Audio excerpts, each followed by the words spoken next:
بسم اللہ الرحمن الرحیم۔ السلام علیکم۔ کم سے کم ایک مرتبہ درود شریف پڑھ کر نیچے کامنٹ میں ڈن لکھ دیجیے۔ اللہم صلی علی سیدنا محمد النبی الامی وعلی آلہ واصحابہ وبارک وسلم۔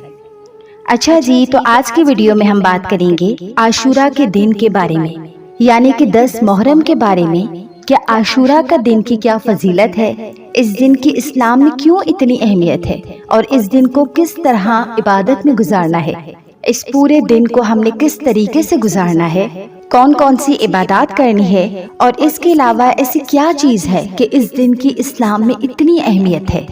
ویڈیو شروع کرتے ہیں، مگر اس سے پہلے میری ایک ریکویسٹ ہے کہ برائے کرم اس ویڈیو کو دیکھنے سے پہلے ہی لائک کر دیں، کیونکہ آج کی ویڈیو آپ لوگوں کو یقیناً پسند آئے گی۔ اور جو کوئی اس چینل پر نئے ہیں تو اس چینل کو سبسکرائب کر کے بیل نوٹیفیکیشن کو آن کر دیں، تاکہ آپ تک میرے چینل کی تمام ویڈیوز، تمام اپڈیٹس پر وقت پہنچتی رہیں، اور جتنا بنے اس ویڈیو کو زیادہ سے زیادہ شیئر کریں۔ تو چلے اب ویڈیو کو شروع کرتے ہیں۔ عاشورہ کا دن بہت بڑا دن ہے۔ اس دن بہت بڑے بڑے واقعات ہوئے۔ دین اسلام میں اس دن کی بہت اہمیت ہے۔ یہ بہت بڑا دن ہے۔ یہ تمام مسلمانوں کے لیے بہت بڑا دن ہے۔ اسی دن حضرت آدم علیہ السلام کو پیدا کیا گیا، اور اسی دن ان کی توبہ قبول کی گئی، اور اسی دن انہیں جنت میں داخل کیا گیا۔ اسی دن آسمان، زمین، سورج، چاند، ستارے اور جنت کو پیدا کیا گیا۔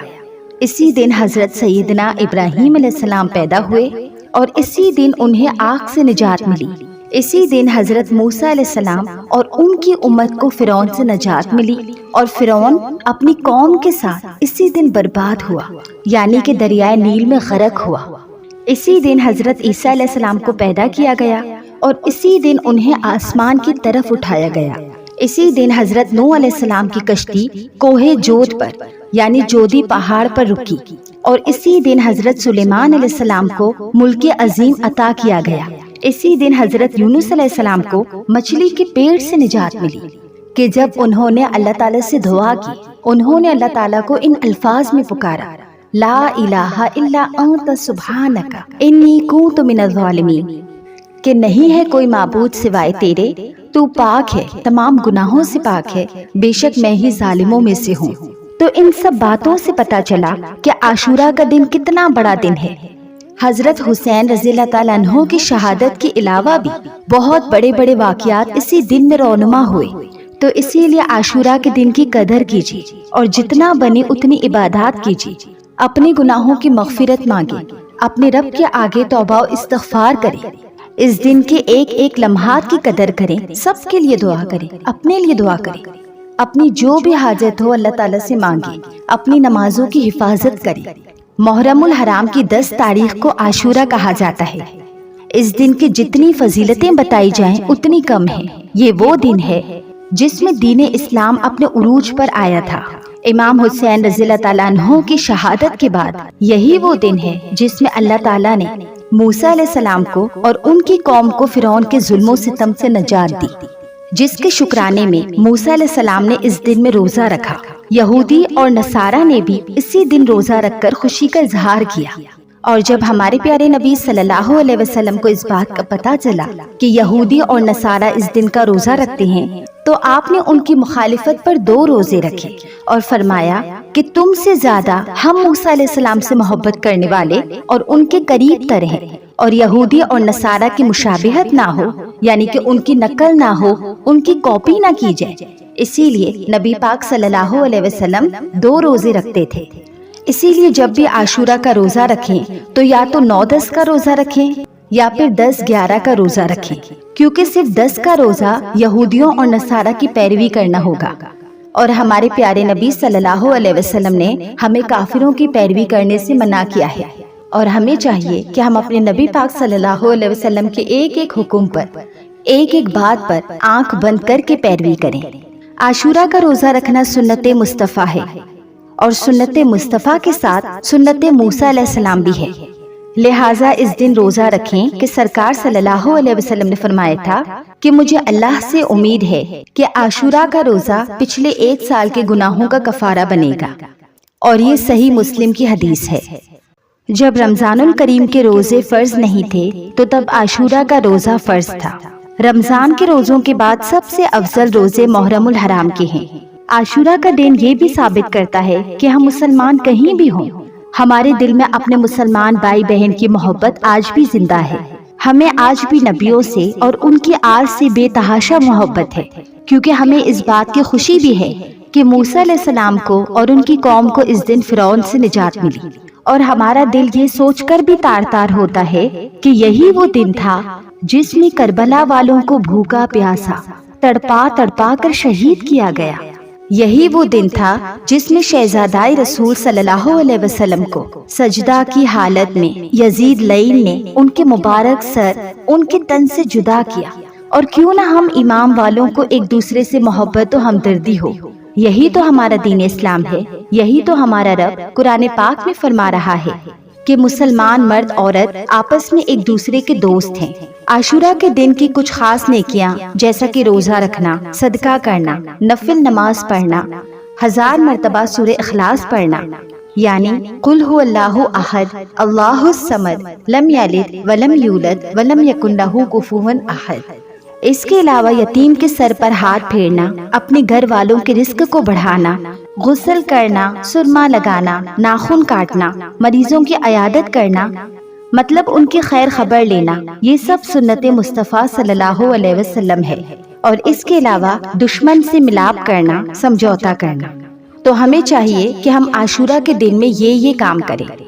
اب ہم بات کرتے ہیں کہ اس دن میں کس طریقے سے عبادت کریں، اس دن کو کس طریقے سے گزاریں کہ ہمارا ایک ایک لمحہ عبادت میں کاؤنٹ ہو، ہمارا ایک ایک لمحہ نیکیوں میں کاؤنٹ ہو، ہمارے ایک ایک لمحے میں ہمیں نیکیاں ملے، ہمیں اجر و ثواب ملے، یعنی کہ اس دن کو کیسے گزاریں۔ تو عاشورہ کی رات میں 4 رکعت نفل کچھ اس طرح پڑھیں کہ اس میں ہر رکعت کے بعد سورہ فاتحہ کے بعد آیت الکرسی 1 مرتبہ اور سورہ اخلاص یعنی قل هو اللہ احد 3 مرتبہ پڑھیں، اور پھر سلام پھیر کر ایک تسبیح سورہ اخلاص کی یعنی قل هو اللہ احد کی پڑھیں۔ انشاءاللہ یہ نماز پڑھنے والا گناہوں سے پاک ہوگا اور جنت میں اسے بے تحاشا نعمتیں ملیں گی۔ اس کے علاوہ اپنی پچھلی جتنی بھی قضا نمازیں ہیں ان کے لیے اللہ تعالیٰ کے آگے توبہ و استغفار کریں، اور اس چیز کا پکا عہد کر لیں کہ آئندہ کے بعد میں ایک بھی نماز نہیں چھوڑوں گا۔ اس کے علاوہ ذکر اللہ کریں، قرآن پاک کی تلاوت کریں، پوری رات اس طریقے سے عبادت میں بسر کریں۔ جو خواتین پیریڈز یا حیض کی حالت میں ہیں تو وہ نماز قرآن کو چھوڑ کر ذکر اللہ کریں اور خوب اللہ تعالیٰ سے دعا کریں۔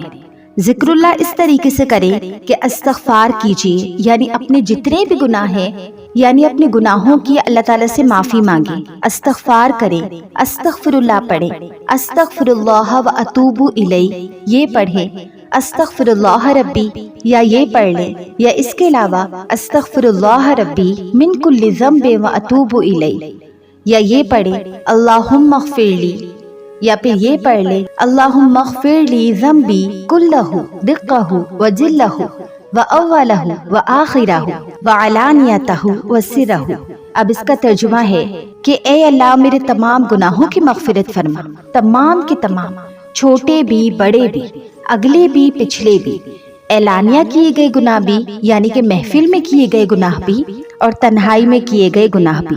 تو استغفار کریں، درود پاک پڑھیں، کوئی بھی درود پاک جو آپ کو آتا ہے آپ صلی اللہ علیہ وسلم پڑھ لیں، اللہم صلی علی محمد آپ یہ پڑھ لیں، یا اس کے بعد جو درود پاک ہم ہر نماز میں پڑھتے ہیں درود ابراہیم آپ وہ درود پاک پڑھ لیں۔ اس کے علاوہ کلمہ پڑھیں لا الہ الا اللہ، یا اللہ تعالیٰ کے جتنے بھی 99 نام ہیں، یا اللہ، یا رحمان، یا رحیم، یا مالک، یا قدوس، یا سلام، یا حی یا قیوم، یا وکیل، یا معز، یا سمیع، یا بصیر، یا مجیر۔ تو اللہ تعالیٰ کے اتنے پیارے پیارے نام ہیں، ان سے اللہ تعالیٰ کو پکاریں، اور اس کے علاوہ خوب دعائیں کریں، خوب دعائیں کریں، اور اپنی نمازوں کی پابندی کریں، اپنی نمازوں کو وقت پر ادا کریں، اور سب سے بڑھ کر ان دنوں میں روزے ضرور رکھیں، کیونکہ ان دنوں میں روزے کی بہت اہمیت ہے۔ اس کے علاوہ 10 محرم کے دن یعنی عاشورہ کے دن کچھ ایسے کام کریں، روزہ رکھیں، صدقہ کریں، نفل نماز پڑھیں، 1000 مرتبہ سورہ اخلاص، عالم دین کی زیارت کریں، یتیم کے سر پر ہاتھ پھیریں، اپنے بچوں پر دل کھول کر خرچ کریں، غسل کریں، سرما لگائیں، ناخن تراشیں اور مریضوں کی عیادت کریں۔ اللہ تعالی ہمیں صحیح معنوں میں حسینی بنائے اور ہمیں اس دن کا احترام کرنے کی توفیق عطا فرمائے، نہ کہ ہمیں تعزیہ وغیرہ جیسی تقریبات میں شامل ہو کر اور اس دن کی بے حرمتی کرنے سے بچائے۔ تو پلیز اس چیز سے بچیں، خود بھی بچیں۔ میں آپ تمام لوگوں سے التجا کرتی ہوں کہ کربلا میں جو گھر کے گھر لٹا کر پیغام دیا گیا وہ صرف یہی تھا کہ نماز کو کسی حال میں مت چھوڑنا، اور اس کے علاوہ پردے کو کسی حال میں مت چھوڑنا، اور عاشورہ کے دن یہی دو کام دیکھنے کو ملتے ہیں۔ ہمارے کچھ جاہل مسلمان تعزیہ دیکھنے جاتے ہیں، خود تو جاتے ہیں، ساتھ میں اپنے گھر کی عورتوں کو بھی لے کے جاتے ہیں۔ تو پلیز اللہ کے لیے باز آ جائیں اور اپنے نمازوں کی اور پردے کی حفاظت کریں۔ حضور صلی اللہ علیہ وسلم نے فرمایا کہ حسن اور حسین رضی اللہ تعالیٰ عنہ جنتی نوجوان کے سردار ہیں۔ پھر مزید فرمایا کہ جو ان کا دوست ہے وہ ہمارا دوست ہے، اور جو ان کا دشمن وہ ہمارا دشمن۔ آپ صلی اللہ علیہ وسلم نے فرمایا کہ حسن اور حسین یہ دونوں عرش کی تلواریں ہیں، اور فرماتے ہیں کہ حسین مجھ سے ہے اور میں حسین سے ہوں، اور جو حسین کو دوست رکھے اللہ اس سے دوست رکھے۔ حضور صلی اللہ علیہ وسلم اکثر اللہ تعالیٰ سے فرماتے ہیں کہ اے میرے رب، یہ دونوں میرے بیٹے اور میری بیٹی کے بیٹے ہیں، الہی میں ان کو دوست رکھتا ہوں، تو بھی انہیں دوست رکھ، اور انہیں جو دوست رکھے تو انہیں بھی اپنا دوست رکھ۔ آپ صلی اللہ علیہ وسلم کو اپنے نواسوں سے اتنی محبت تھی کہ آپ فاطمۃ الزہرا رضی اللہ تعالیٰ عنہ سے فرماتے کہ میرے دونوں بیٹوں کو لاؤ، اور پھر جب آپ انہیں لاتی تو پھر آپ انہیں سونگھتے اور اپنے مبارک سینے سے لگاتے اور یوں محبت کا اظہار کرتے۔ اس سے معلوم ہوا کہ آپ صلی اللہ علیہ وسلم کو یہ دونوں کس قدر عزیز تھے۔ ماشاءاللہ، آپ کو اپنے نواسوں سے کتنا پیار تھا، اور ان احادیث سے یہ بھی معلوم ہوا کہ ہمارے دلوں میں ان کے لیے کیسی محبت و احترام ہونا چاہیے، کیونکہ ان سے محبت ہمیں جنت تک لے جائے گی۔ جو انہیں دوست رکھے گا اللہ انہیں دوست رکھے گا، اور جو ان کا دشمن ہوگا بے شک وہ دونوں جہانوں میں برباد ہو گیا۔ اللہ کریم ہم سب کے دلوں میں اہل بیت کی محبت نصیب کرے اور ان کے راستے پر ہمیں بھی چلائے، آمین ثم آمین۔ تو یہ ہے عاشورہ کے دن کی فضیلت، عاشورہ کے دن کی اہمیت، عاشورہ کے دن کو کس طرح گزارنا ہے، کس طریقے سے عبادت کرنی ہے۔ ویڈیو اچھی لگی تو ویڈیو کو لائک کریں اور نیچے کامنٹ باکس میں اللہ لکھ دیں، اور اس کے علاوہ جو کوئی میرے چینل پر نئے ہیں تو اس چینل کو سبسکرائب کریں اور میری ویڈیوز کو اپنے پیاروں کے ساتھ زیادہ سے زیادہ شیئر کیا کریں۔ جزاک اللہ خیر۔